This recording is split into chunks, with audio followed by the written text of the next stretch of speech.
ډیره سخته واوره ورېدلې وه. یوه ښځه چې موټر یې چلاوه ناڅاپه د موټر ټایر پنچر شو.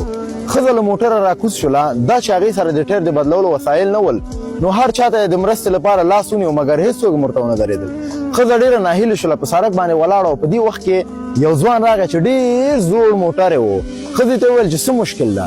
ښځې ورته خپل مشکل بیان کړ. نو دې ځوان ورته وویل چې ته دننه موټر کې کښېنه، زه په 5 دقیقو کې ستا ټایر بدلوم. نو ځوان ډېر په چټکۍ سره دا ټایر بدل کړ.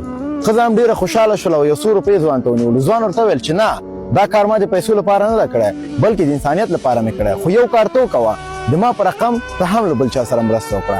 د همدې خبرې سره ځوان روان شو. نو ښځه هم روانه شوله. دا چې ښځه ډېره ستړې شوې وله، وږې شوې هم وله، یو رستورانت څنګ ته ودرېدله تر څو برګر وخوري.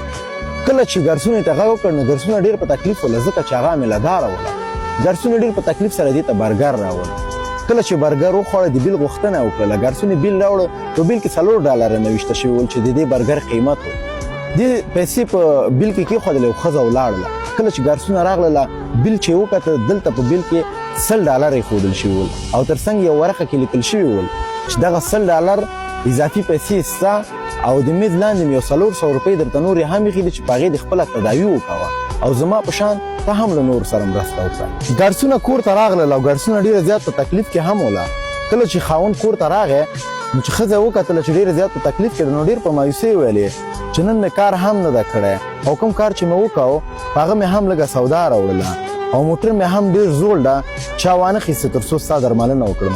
نو ګرسونې خپل خاوند ته ټوله کیسه وکړله چې نن په رستوران کې یوې ښځې ما ته پیسې راکړلې او په کاغذ کې نوشته کړي هم ول چې زما په شان ته هم له نور سره مرسته وکړه. نو د دې خبرې په اورېدو سره د خاوند په سترګو کې اوښکې راغللې. پوهېږې چې ولې؟ ځکه چې خاوند یې هماغه ځوان و چې د دې ښځې د موټر ټایر یې بدل کړی و. نو پیغام الله جل جلاله تل د نیکانو سره مل وي.